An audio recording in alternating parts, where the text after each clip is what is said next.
नमस्ते दोस्तों, financial market solution channel में आप सभी का दिल से बहुत-बहुत स्वागत करता हूं।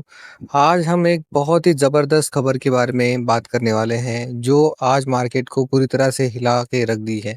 मार्केट में आपको मालूम है रेगुलरली कुछ ना कुछ तो नया आए दिन होता रहता है, अप्स एंड डाउन चलते रहते हैं। रिसेंटली ये बहुत बड़ा एक चेंजेस होने वाला है, वो है बजट में।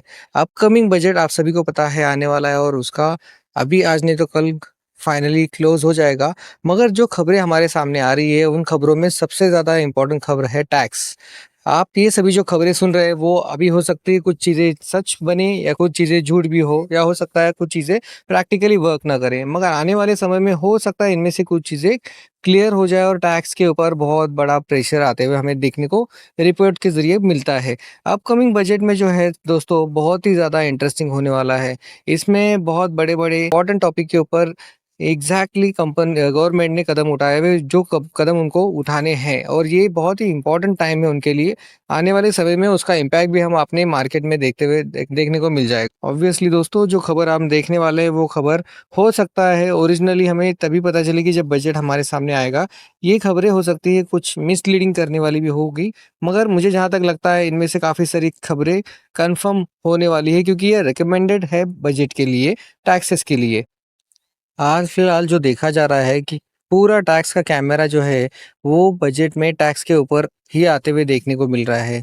आप सभी ने देखा होगा कि मोदी सरकार 3.0 आने के बाद उन्होंने टैक्स में जो इनकम टैक्स होता है, उसमें कटौती की है, उसमें कॉमन मैन को थोड़ा-सा सहारा दिया है, कॉमन मैन को राहत मिली है। वो है शेयर मार्केट टैक्सेस के बारे में। शेयर मार्केट में दोस्तों आपको मालूम है आए दिन हमें फ्यूचर एंड ऑप्शन, एफ-एन-ओ, डेरिवेटिव्स के ऊपर कॉल एंड पुट जो करते हैं उनके ऊपर बहुत ज़्यादा लगाम कसते हुए आरबीआई, सेबी और गवर्नमेंट भी देखने को मिल रही है। मगर फिर भी लोग एफ-एन-ओ को रेगुलर तौर पे करते जा रहे हैं और उसमें पैसा गँवा रहे हैं। हम सभी ने देखा है कि बहुत सारे लोगों का पैसा यहाँ पे डूब जाता है, स्पेशली रिटेलर्स के लिए। रिटेलर्स बहुत ज़्यादा यहाँ पे आ जाते हैं बट उनका पैसा यहाँ पे बनता नहीं है और डे बाय डे वो गरीब या फिर कह सकते हो लॉसेस बुक कर रहे हैं। तो इन सब बातों को ध्यान में रखते हुए एफएनएस को ही टारगेट किया गया है और एफएनएस के ऊपर ही ज़्यादा से ज़्यादा टैक्स लगाने का गवर्नमेंट का टारगेट है। ये सब रिकमेंडेड जो किया गया है, ये स्पेशली एफएनओ से जो लोग पैसा गँवा रहे हैं, उनको रोकने के लिए एक बड़ा कदम गवर्नमेंट लेते हुए हमें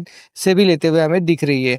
अभी ये खबर तो बहुत बड़ी है दोस्तों, नींद उड़ाने वाली खबर है एफएनओ जो करते हैं उनके लिए। हाँ, इसमें और एक चीज़ उन्होंने बोली है कि हो सकता है बजट में जो लोग हाई फ्रीक्वेंसी वाले ट्रांज़ैक्शन करते हैं, जो ज़्यादा से ज़्यादा सिर्फ़ एफ-एन-ओ में ही ट्रांज़ैक्शन करते हैं, उनके लिए सबसे बड़ा सरदर्द होगा इसमें और ये टैक्स कितना लग सकता है दोस्तों, हो सकता है 30% तक और ये टैक्स अगर आप देखेंगे तो ये एक समान लॉटरी के हिसाब से ही लगेगा। अगर जैसे लॉटरी में आपको पता है कि लॉटरी जैसे होती है, आप ₹1 किलो या ₹100 किलो, फ्लैट आपको 30% देना ही पड़ेगा। मतलब अगर आपको 1 लाख की लॉटरी लगती है, तो 30,000 आपको देना ही पड़ेगा। उसी प्रकार से एफ-एन-ओ में जो भी आप प्रॉफ़िट कर रहे हो, उस प्रॉफ़िट में आपको 30% टैक्स देना ही पड़ेगा। ये टैक्स का जो टैक्स का जो इन्होंने फंडा निकाला है, ये बहुत ही तगड़ा काम करने वाला है एफ-एन-ओज़ को रोकने के लिए, जो लोग बहुत बुरी तरह से इसमें डूबते हुए जा रहे हैं। अगर आप पुराने स्लैब की बात करेंगे, तो पुराने स्लैब में अगर आप 2 लाख कमाते या 3 लाख कमाते, तो अलग-अलग टैक्स का अलग-अलग स्लैब था। मगर अभी दोस्तों ये सब स्लैब हट जाएँगे और कोई स्लैब नहीं रहेगा। स्ट्रेट अवे यहाँ पे एफ-एन-ओ के लिए गवर्नमेंट ये काफ़ी बड़ा कदम उठाने जा रही है और स्लैब की बजाय स्ट्रेट अवे जो भी एफ-एन-ओ कर रहे हैं उनको यहाँ पे 30% तक का टैक्स लग सकता है। दोस्तों ये सब खबरों के ऊपर से मैं आपसे बात कर रहा हूँ। रिपोर्ट बेस्ड चीज़ें हैं, हो सकता है ये कम भी हो सकता है ये ज़्यादा भी हो। मगर ये जो चीज़ें हमें देखने को मिल रही है, सरकार आने वाले दिनों में डिसीज़न लेते हुए हमें देखने को मिल सकती है। और ये हो सकता है स्पेशली फ्यूचर एंड ऑप्शंस के लिए सरकार ये कदम उठाते हुए हमें देखने को मिलेगा। इसको लॉटरी के हिसाब से ट्रीट करना डेफ़िनेटली चाहिए क्योंकि एफ-एन-ओ में आप सभी को पता है कि 90% लोग जो है पैसा गँवाते हैं और 10% लोग पैसा कमाते हैं।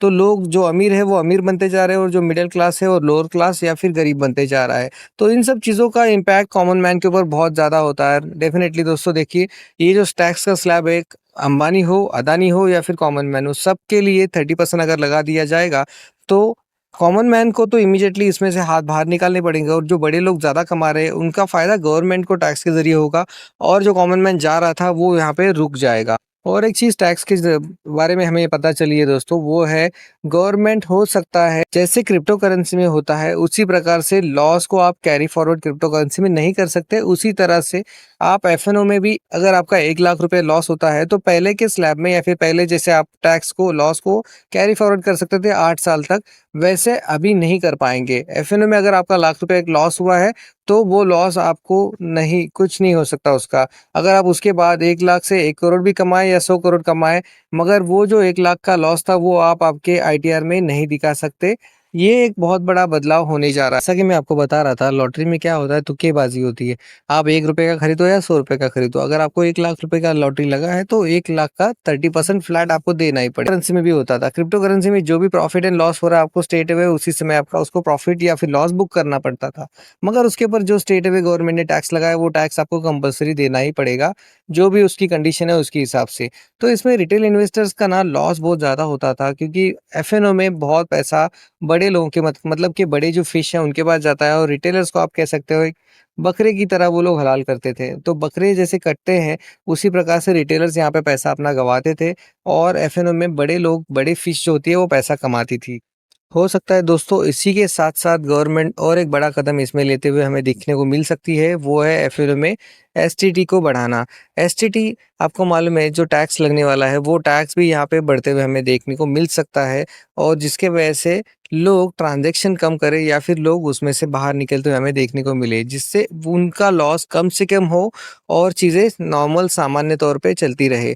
जिससे क्या होगा मार्केट में ऑप्शन नज़रिया देखने का है लोगों का, वो नज़रिया थोड़ा धीरे-धीरे करके चेंज होते हुए हमें दिखने को मिल जाएगा। कंक्लूज़न क्या है दोस्तों, एफएनओ में से को बाहर निकाल के उनको इन्वेस्टमेंट की तरफ लेके जाना और उनका नज़रिया मार्केट की तरफ जो बैड है या फिर नेगेटिव है या फिर तुरंत पैसा कमाने का है, वो छोड़ के उनको लॉन्ग टर्म के लिए लेके जाना, ये गवर्नमेंट का इसके पीछे मकसद है।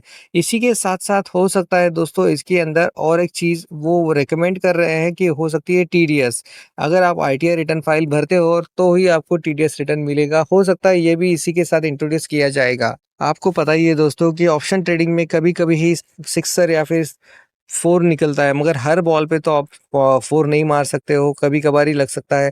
उसी प्रकार से मार्केट में अगर आप देखेंगे कोरोना से पहले 2.5 लैक्स ये डेटा बता रहा है दोस्तों कि 2.5 लैक्स करोड़ लोग ऑप्शन ट्रेडिंग करते थे, मगर कोरोना के बाद मार्केट में 7.8 लाख लोग यहाँ पे ऑप्शन ट्रेडिंग कर रहे हैं दोस्तों। तो ये बहुत बड़ा नंबर है दोस्तों, जहाँ पे हमें ये कदम उठाने सरकार उठाते हुए देखने को मिल रही है। बार-बार लोगों को वार्निंग देने के बाद भी लोग यहाँ पे कदम नहीं ले रहे। आरबीआई ने पहले उसके लिए कदम उठाया था। आरबीआई ने वार्निंग दी थी कि ऑप्शन ट्रेडिंग को रोकना ज़रूरी है। ऑप्शन ट्रेडिंग में से रिटेलर्स को बहुत बुरी तरह से लॉस हो रहा है। साथ ही साथ सेबी ने भी इसके ऊपर वार्निंग दी थी। उसके बाद नोटिफ़िकेशन भी दिया था। हर एक ऐप में पहले नोटिफ़िकेशन आता है कि हर एक ऑप्शन ट्रेडर जो होता है 90% पैसा गँवाता है, 10% लोग ही पैसा कमाते हैं। उसके बाद भी लोग नहीं बदल रहे हैं, तो उसके बाद अभी शायद गवर्नमेंट ये बड़ा कदम लेते हुए हमें देखने को मिल जाए और इस कदम के चलते हो सकता है बहुत बड़ा बदलाव टैक्सेस में और आने वाले समय में शेयर मार्केट में होते हुए दिखेगा। वीडियो अगर आपको दोस्तों पसंद आता है तो लाइक, शेयर करना और सब्सक्राइब करना मत भूलिए। Thank you very much. अगले वीडियो में मिलते हैं। थैंक